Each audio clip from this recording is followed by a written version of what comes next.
Hello, everybody. Welcome to Facebook Live. Today is, what are we today? We are April 10th. Feels crazy, like the year's just flying by right now. So welcome, everybody. Today we are going to be talking about energy vampires. So I love this topic. Love, love, love. Let me know if you're here. And even if you're watching the replay, you can just say replay. If you are here, there we go.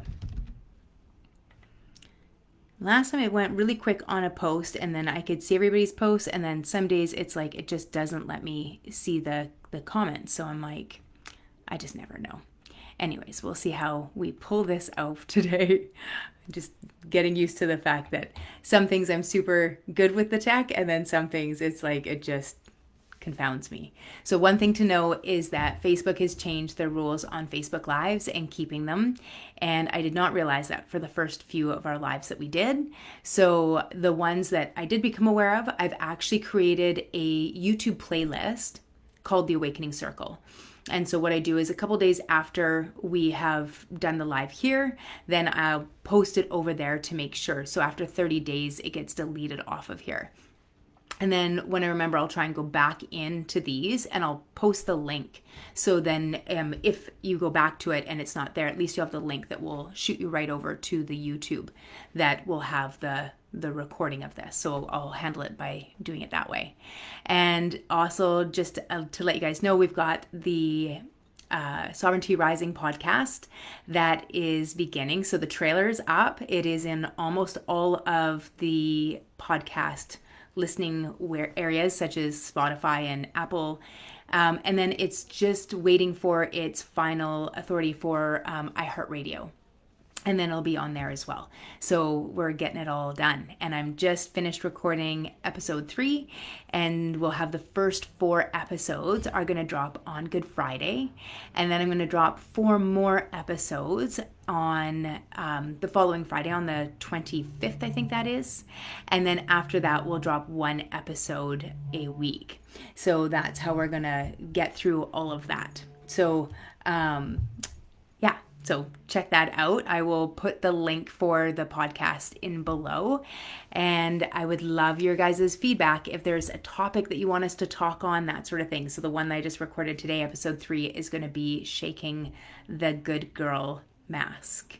So all those things that we're supposed to be according to society, a lot of it passed down from our mothers, and we're just going to start shaking some of that stuff off. So that was the one that I just recorded before coming on here. I'm going to post or record the next few so that we are well up into advance, so that even when I'm on holidays, they'll be still coming in for everybody. So I'm super excited to be doing this with you.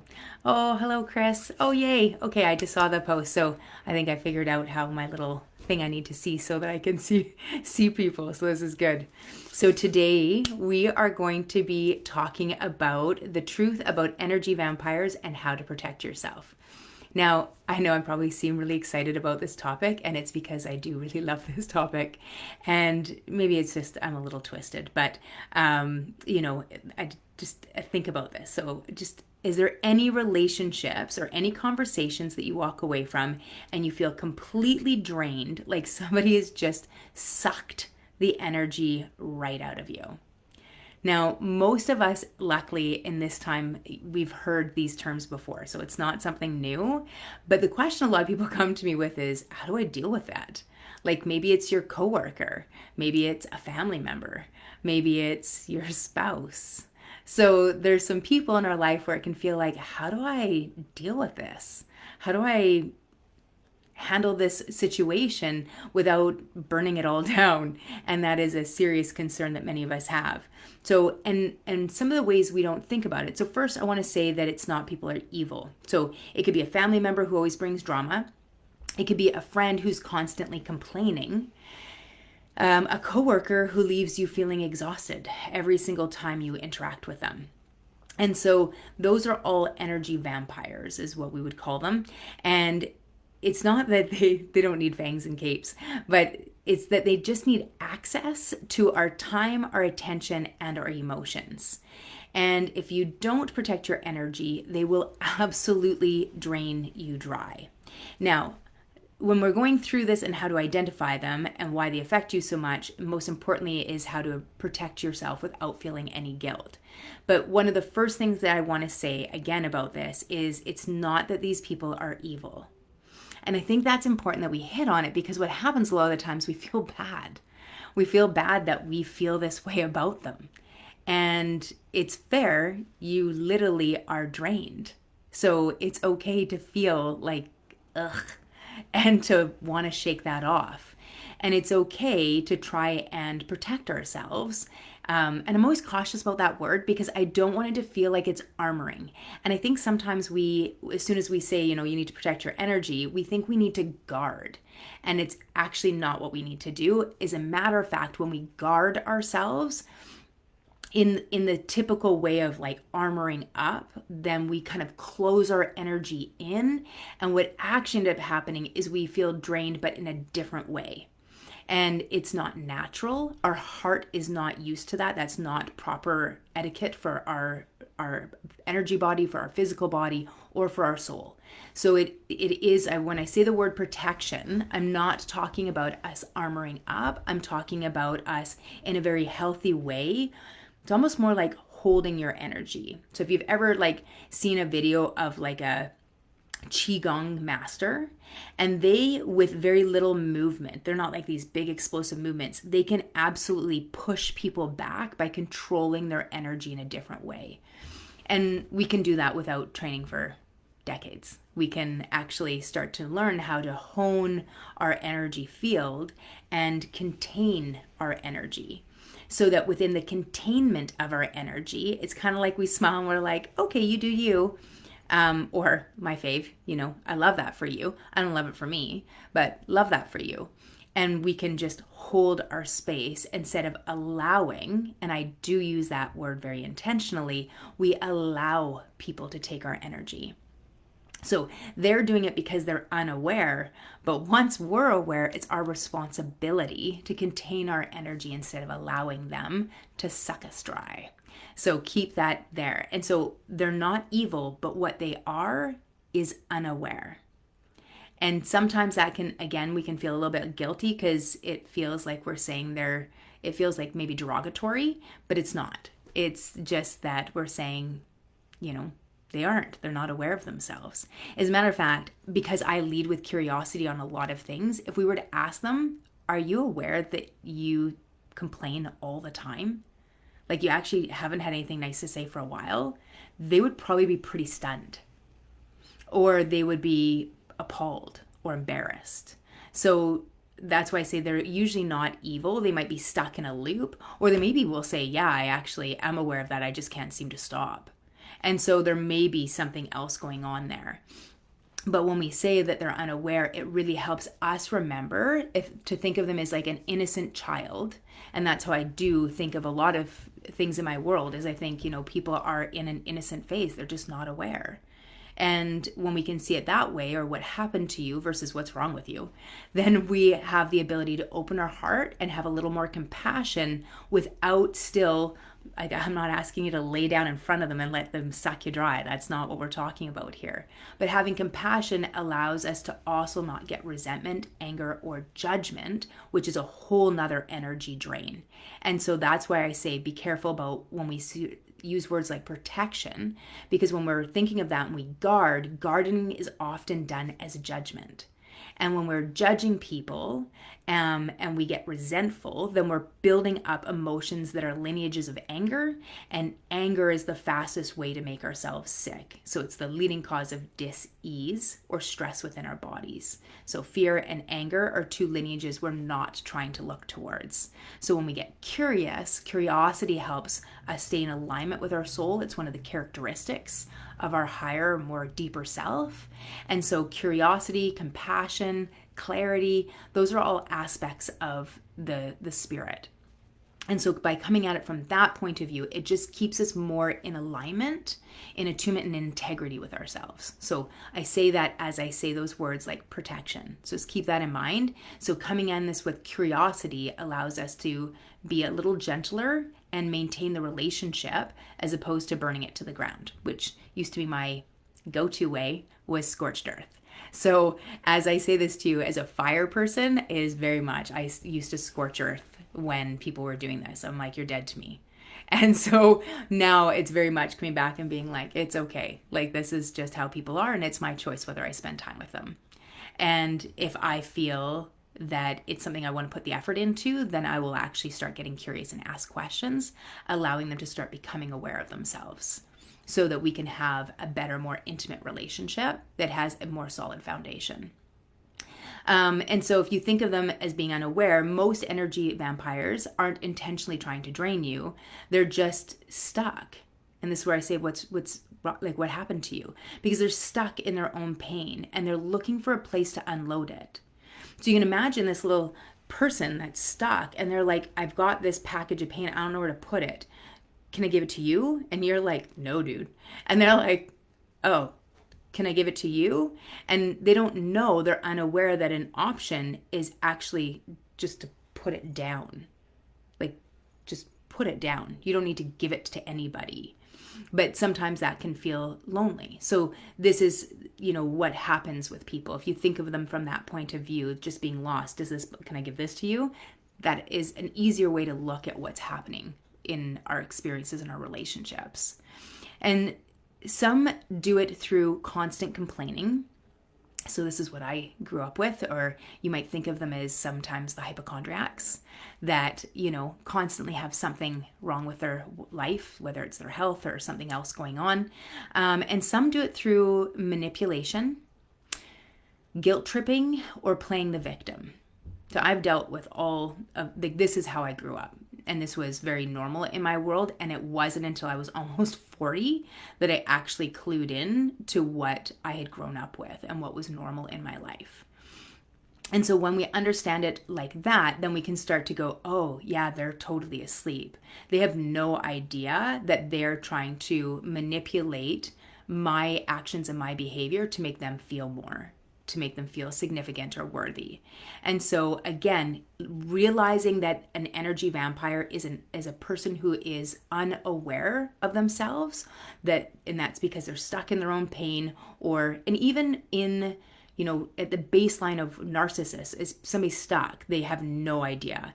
The problem with a narcissist is most narcissists, like sociopaths, have no interest in changing. But it began as an actual wound very early on in life, especially for narcissism. When we look at like the backpathing of how that works, really, really early on, a lack of EQ, a lack of emotional intelligence developing in the brain in the first 6 to 8 weeks even.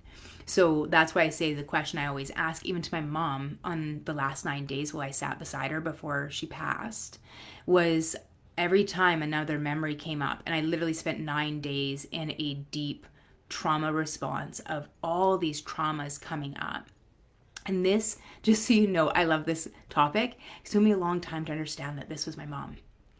And that this could be my mom and I could still love her. It was like this, relationships are complicated. So I could still love on her, but I spent literally 9 days sitting there as memories after memories came up of my childhood that had been blocked. And it was like, what happened to you?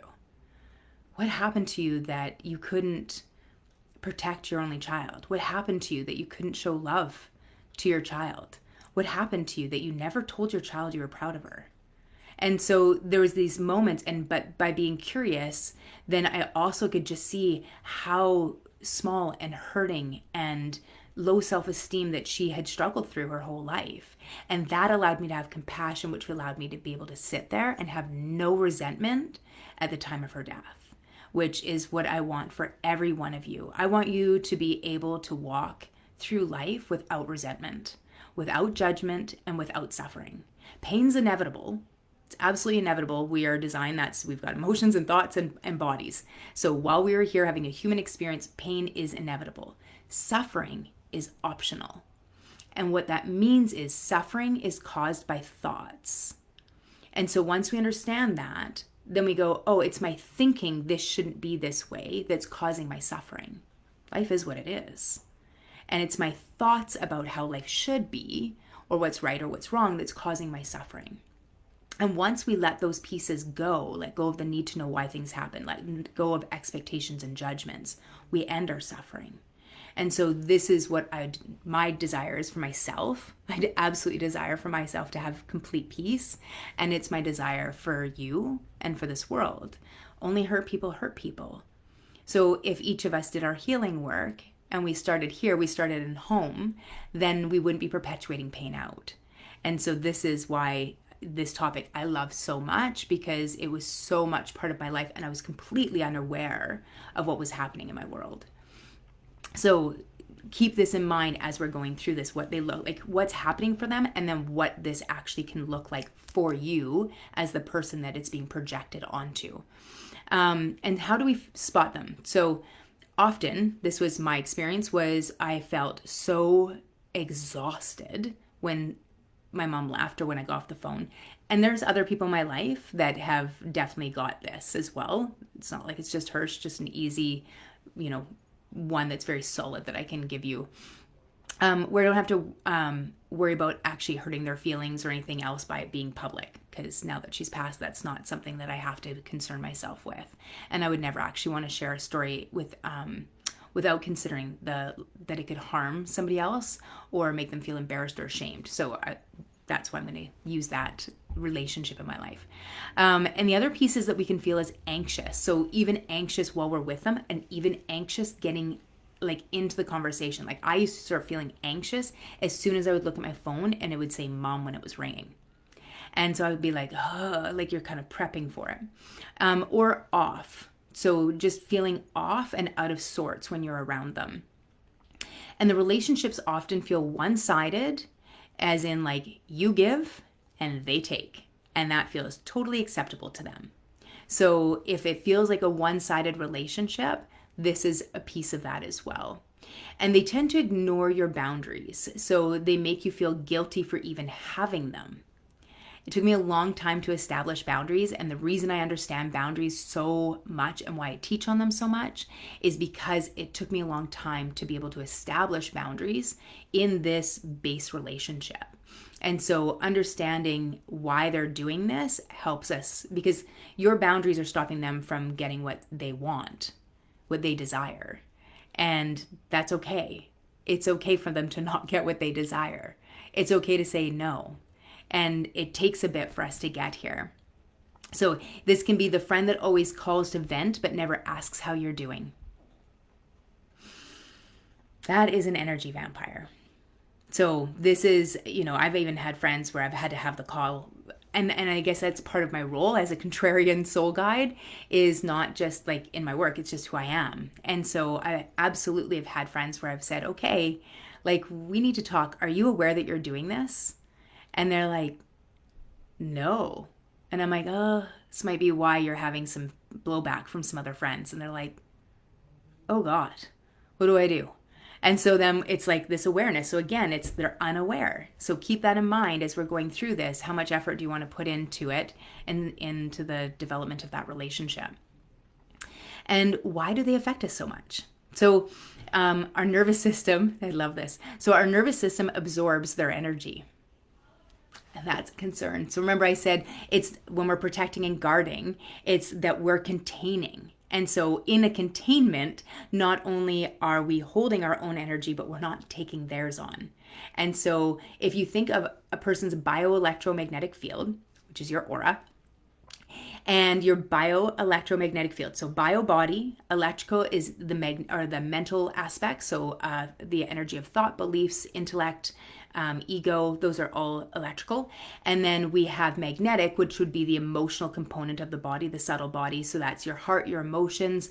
Your heart's very magnetic. And then also within the meridians and the chakras, those are all considered part of the subtle body on the magnetic levels. So bioelectromagnetic. Now, be very clear, these aren't hard and fast. They have both components. It's just that you think more electrical on thought, more magnetic on emotion. And that's why we draw or attract things to us. So think some magnets repel and some magnets attract. Same goes for us. And that's why us as having a bioelectromagnetic field, we can attract or repel certain people. And your bioelectromagnetic field, so your heart as an organ has if it's open in a state of love and joy, has a bioelectromagnetic field of about 15 feet, measured, scientifically supported. Okay? Your heart has a larger biofield than your brain does. And as a complete and whole being, you have a bioelectromagnetic field measured at over 1 mile in diameter. It's wild. So that means my energy is affecting everybody in this building, on this block, right now. Think about that. Which means if I'm not containing and holding my field really solid, that means all those people have that kind of effect on me. So that's where us doing our healing work becomes vital, and our containment is also super, super important. So we absorb their energy. So if somebody's stressed or angry or negative, your body picks up on their frequency, even if you don't realize it. So I purposely will open. So I tend to keep my energy field quite, not closed, but it's kind of like, think of a sliding window. So I keep mine kind of ajar. So I'm picking up what everybody's going on all around me. When I'm with a client in a session, I open my window full blown. So I pick up everything. And then I close it again at the end. So, and then when I'm walking into places like, say, Walmart, I close my window all the way, very intentionally. And so a lot of the times, if the staff will laugh here, because if I walk into the lobby and they watch me flick my hand up, it's literally like guards up. And it's like I just shut the windows, because I'll like know there's somebody I'll pick up something and I'm like, nope. And it's like just like holding my containment field. And so this is the reason for us doing this. So our subconscious tries to match their state, which is why you feel exhausted. So think about that. I'm always like, I purposely and intentionally choose to make sure that my power, my energy field is super strong. And I'm more committed to my energy than you're committed to your energy. That's kind of my attitude. So that's how I walk into my even when I'm holding space, say for meditation or yoga, and I'm holding the whole studio, I walk in like, this is my containment field. And when I'm holding, what happens is, say somebody's really struggling, I'll bring my energy down about, say if they're quite low, I'll come down about 50%. So then they have to come up to match me. And then I start purposely building the energy up to start supporting them in lifting their energy. So that is why meditating in a group, in what they call a sangha in a community, or yoga in a class versus at home is a very different experience. Is because generally speaking, whoever's leading the class should be able to hold the energy for the whole class. And then on top of that, you would have the whole class itself coming up together. And so you're raising and rising as a community. So it's far more powerful in group. And that's why group coaching is a thing. That's why anything that's community organization stuff, that's why it's a thing, is because we're not meant to be alone, we're tribal. And so that's where those pieces can come in. Now, on the opposing side of that, if we go into match, and then we're not strong or contained within our energy, then we'll start picking up and taking on what are their emotions, which is not what we should do. So if you're an empaths and energy vampires, like 2 peas in a pod. So it's like magnets. It's fascinating to watch, but your job wasn't to give them your energy. And an empath is not actually supposed to take on somebody's energy. An empath is a person whose window's open all the time. And so if you think of it, their window's open all the time, so they are more, sensitive to the energy of the people around them. And that's great as long as you don't take it on, and that's where the bad habits come on. And so this is where we become like the wounded healers. Wounded healers have a habit of taking on other people's wounds as opposed to holding the space and saying like, I see your wound, I'm going to be there with you, feeling that. I have empathy for this and compassion, but I'm not taking on it. So you leave feeling great and I feel leaving drained.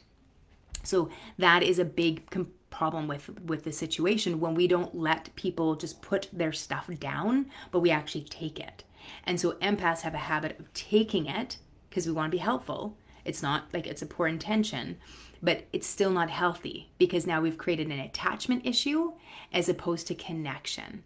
And connection is really beautiful and healthy, whereas attachment is a totally different thing altogether. Like that's what we mean when we say cut the apron strings. So keep that in mind as we're going through these ways. Oh, but I do that. Okay, but you're not supposed to. It's not healthy and it's not natural. So we've just learned to do that by be the good girl, oh, you're so helpful. We get praised for it, and it's a bad habit, and it's just not good for us. It's actually not even good for them, and it's not good for a healthy relationship. It creates codependency is actually what happens, and we don't want that in our life. So keep that in mind. And your inner wounds make you an easier target. I'm just looking like as my points to make sure I hit them all because there's so much on this topic. So if you are a people pleaser or an empath, energy vampires see you as an easy place to dump their emotional weight. So just keep this in mind. So when I'm talking boundaries, this is why. Because we don't want to be a target. And again, they're not evil. They're just unaware. They're suffering. You're like, oh, sweet. Dumpster. And then they just go take their shit and put it in you. And you're like, thanks. And I'm sitting beside you going, no, please stop. Please stop. You're not helping the world. Please stop. And this is where we got into this. Okay, so then, and this is a people pleaser. They know you won't say no. They just know it. And the truth is you feel guilty or ashamed when you do. So this is why when I'm working with somebody, I'm like, no is a complete sentence. No. And just smile. I do it all day long. No. And as soon as I notice I'm about to justify my answer or explain it, I'm like, ooh, why am I doing that? What's going on here? So keep in mind, if all of a sudden you're like really compelled to explain, I want you to work even harder on not. Just, no, sorry. And you're going to be like, ugh, and I want you to do it anyways. Do it anyways. Text me. Message me. I'm like, I will have your back. Like, just keep going. Just keep going. You are not doing this alone. It is uncomfortable. Yes. I promise you, you can start to get a real charge out of being uncomfortable. So, I know. I'm a contrarian, but this is the way it works. So the stronger your boundaries are, the less they'll feed off of you. Hence the no. So the stronger that you are like holding and containing your energy, which is what a boundary is your containment field. And so the stronger that you are with your boundaries, understanding your values, the easier that this will be. So keep that in mind. If you haven't done the values worksheet, I'll pull the link and I'll put it into underneath in my comments here, or I might edit the description, one of the two. But I'll put it in there for you. So I'll put the values list in there because our values help us understand what our boundaries are and help us understand what it is that we're trying to contain for. And guilt keeps you stuck. So energy vampires often use guilt, obligation, or shame to keep you engaged. I love this. It's a drama addiction. So we like thrive off of drama, and we're literally trained to nowadays. We learned drama in school and it's so normal. And until we experience life without drama and what peace feels like, we just don't even realize we have the addiction. It's like a sugar addiction. It's shocking. More people are addicted to drama than anything else. And so take a look at the relationship and be like, oh, what am I getting from this? And part of it is you might be getting the accolades for taking somebody else's stuff. So pay attention, be honest with yourself, be raw, journal it, talk it through, meditate on it. I don't care. Call a friend, call a coach, call a counselor. But you need to like own this. It is about awareness, you guys. The more aware we are, the more sovereign we become. So Be honest with yourself without being rude to yourself, mean to yourself. We are being trained. This is a pattern. It's okay. We just want to break it. And judging ourselves just makes it worse. So don't do that. Sacrificing yourself doesn't help them. It actually drains you. And it's true. It doesn't actually help them. If it helped them, they'd stop doing it. And they never do. It's an addiction for them as well. So note that this is the problem, is your loop works really well with their loop. And so we've got this back and forth. Hey, Bobby. Oh, grandson's FaceTiming. I love that. No worries, babe. This will be a good one for you too. We're talking about energy vampiring today. So here we go. And then, so what did I say there? Relative... Oh, for an example, the relative that guilts you into that's funny. The relative that guilts you into long phone calls because family is everything. That's an emotional hook keeping you stuck. So note those pieces. That was a definite play with my mom. So this is where this comes in. It's different when it's your grandbabies and they bring you joy and love. That's a different thing altogether.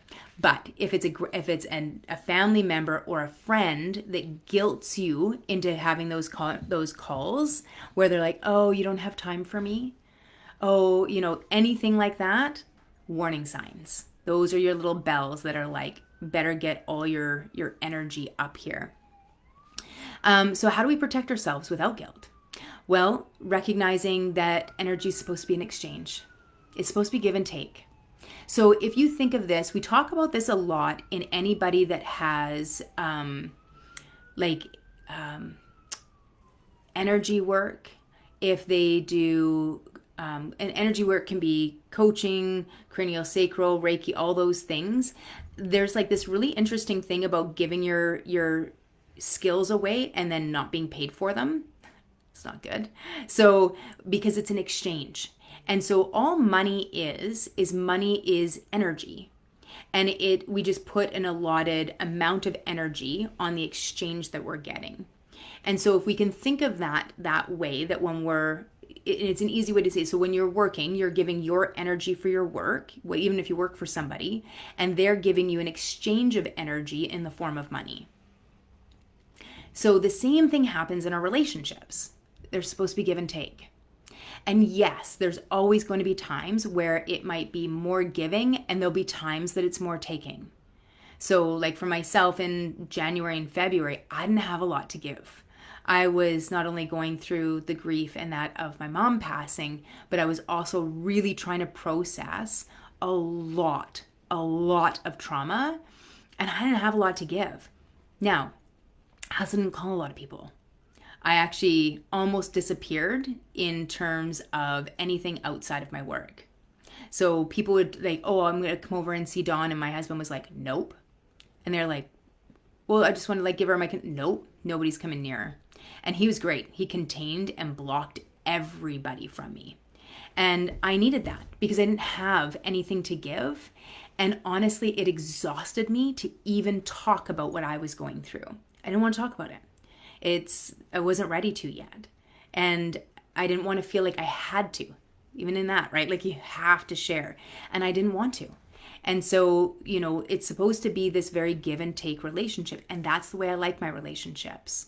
I like to know about what's going on with you, good or bad. I share what's going on with me, good or bad. And then it's exchanged. And it's like a very beautiful relationship. We're dancing together. If you think of your relationships as dancing, then that's much easier. If one person's always leading, you're just being one direction all the way down. So it gets kind of boring. It's like a NASCAR track of your life. So, this is not what we're looking for. And so if we think of it as an interaction of energy, you ask yourself, when I leave, do I leave feeling emptier or fuller? And so even if I'm in, say, a walk with a friend and they have got a lot of shit going on, I rarely leave feeling emptier. I might feel like a little fuller because I was able to support them on that, but we've had an exchange. I've told them about my day. Like there's lots more going on here. And so I make sure that I'm in relationships and I give my time to relationships that I leave feeling fuller. And if I don't leave feeling fuller, this is something you can be absolutely guaranteed if you have any form of a relationship with me. If I leave feeling emptier, I promise I will talk to you. I will not keep that to myself. I promise that I love and respect every single person in my life enough to have a hard conversation, to say, hey, here's what I'm noticing. And I won't do it like over the phone. I'm going to be like in a walk so you can't get away from me. So it would very much be like, no, we're going to chat this all the way through and I'm going to like make sure that we get through this because you matter to me and I'm not just going to leave you floating out there. So that's my one promise to you. If you're worried, like, have I ever done that? And if you're in a relationship with me, I promise you, if you have, I'm going to talk to you. And so one of the things I use is the shield and filter technique. So before engaging with an energy vampire, because they're inevitable, work, family, there's no real way around them, you can visualize this kind of shield around you. So it's not guarding. Guarding's hard and it's closing your heart. Whereas a shield, you can kind of think of things that get filtered through it before they get to you. And so some people will do this with light. You imagine like, I think of it, I don't like ever calling anything from outside myself. So I always bring the light from inside myself. So I like to breathe into my heart. And as I exhale, I start expanding this bubble, kind of imagine it like this light bubble. And as I'm inhaling, I'm building the energy. And as I'm exhaling, I'm blowing my bubble up. And so I create this beautiful big field around me that's going to protect me. And as we're doing this, I often will say you can imagine if it's negative, it's just bouncing off that field, but it can allow the positive things through. And so it's just got this beautiful soap bubble effect. Some things will just bounce off and then other things are able to come through. And it's like this beautiful filter that we can use that works throughout our day. I used to do this practice every single day before I arrived at work when I was still working corporate and doing my lighting work. And I would do this because I was dealing with the public all day long. And I have no control over how clients and customers feel. So by doing the containment field, I didn't take any of their stuff on and I didn't finish my work day feeling super drained. It also was really beneficial when I was dealing with like my staff or coworkers. I just found that doing this practice in the morning every single day made a massive difference to my whole life. So that's one way that we can create this containment field or this bubble around us that still allows connection without allowing us to take on negativity. And then holding firm boundaries even in small ways. So you don't have to cut people off completely, just change how much access you have to them. So for me, I was just talking with a client about this yesterday. I remember Pema Chodron in one of her books, she talked about when we start doing our healing work, we go into these triggering relationships and we all of a sudden maybe give a minute. So and this worked for me, and this is how I rebuilt my relationship with my mom, or my ability to have a relationship with my mom, is I would get on a phone and I'd say, hey mom, I'm just on my way into a meeting, but I thought of you, so I thought I would give you a quick call. I've already given myself my out. And so she'd be like, oh, and I'd be like, how are you doing? And she would begin, and I'd be like, okay, and chat with her for a few minutes. And then I'd be like, oh, I gotta go. I'm heading into my meeting now. Love you. And I'd hang up the phone. And for me, for a long time, right to the very end, I contained how much time, and I always gave myself, and I gave clear expectations of what she was going to get from me right from the very beginning. So what Pema Chodron was talking about was that you can do this with family where you slowly build it up and then you can have dinner and you just notice when you're starting to get triggered, then you can leave. Or if you're starting to get drained, then you can leave. So you've given yourself the out to get out of the situation and not blow up or not have to scorch earth them and cut them off altogether. So it's little tiny pieces. So, maybe instead of like spending the day with them, it's just that you go for a walk or go for a tea or, it's a quick call, but you you really shrink down the amount of access that somebody has until you're strong enough to hold your containment field, and you're able to keep leaving these relationships still feeling at the very minimum even. You go out of that meeting feeling exactly the way you went feeling going in. Ideally, being with people should make us feel like more filled up. Our heart's more full. We feel like we're filled up. But if we're rather than leaving empty, we want to at least leave feeling the same way we went in. And start small. So limited interactions, redirect conversations. So I did this for a long time with my mom in the news, especially throughout COVID. I was like, she would begin, I'd be like, Mom, if I want to know what's going on in the news, I'll turn on the news. I understand that this is important to you, but that's a conversation that you can have with your friends. It's not a conversation I'm interested in. If you continue, I will have to get off the phone. Or I would ignore anything that she said and just completely change the subject to something else. And so this was my way of handling the situation. And when she would do it over and over, because she never stopped, not to the very end. So when she would keep going, I would just leave. I'd just be like, okay, well, seems like this is important too, so I'm going to head out now. And I would just go. Just can't. It's just not there for me. And she had a choice. And so in the very end, she actually would just start changing the subject. I would be like, you know what, we've talked about this. And she would just pretend like the conversation never happened. And she would just start talking about something else. She didn't need to apologize. I didn't require it from her. She didn't have to say, oh, sorry, right? No, I don't want that. I don't want it. She'd just be like, oh, I planted flowers yesterday. I'd be like, oh my gosh, I'm so excited for you about that. What kind of flowers did you plant? So just a redirect. So please note that if your ego tells you that you need an apology or like somebody to, admit or take, what's the word I'm looking for? There's a word that's there. But if you require them to apologize to you, that's a problem you have. And they shouldn't have to apologize to you. That's an ego issue, and we need to just let that shit go. They do not need to apologize. All we're trying to do is change a behavioral in a loop. And so them feeling shame and guilt is not healthy for them. Our shame and guilt shouldn't turn into their shame and guilt. So keep that in mind. And our ego does love that stuff. So start small, redirect, and then exit gracefully. So I hear you, but I need to take care of myself right now. So for me, an exit gracefully is like, okay, like this isn't going to work for me. I'm gonna head off now. So whatever that needs to look like for you. So imagine being able to interact with people without feeling drained, resentful, or obligated. Really, guys, that's sovereignty. Sovereignty is being able to make decisions and choices in response versus reaction. It's being able to stay centered and maintain our energy field without being drained, without being affected by other people, by the world around us. It's not always going to be easy. We are in a really difficult time. We are and I believe we've chosen to manifest in this time. So we have chosen to manifest in a very difficult time. Not just now, 2025, but this whole time has not been an easy time. For a place where it seems like we should be more aware, more awakened, it feels like we're struggling more and more with more ignorance, with more sleep. And that can drain us when it feels like, how can I have hope? Well, we can have hope for the world by doing our work, because if we're doing our work, we're going to inspire more work. So keep that in mind when it feels like, how can I keep going? I promise you, you can. This is how we build resiliency. We build resiliency by doing the hard things and leaning into discomfort and finding our own internal strength through our will. And you are absolutely capable of doing that.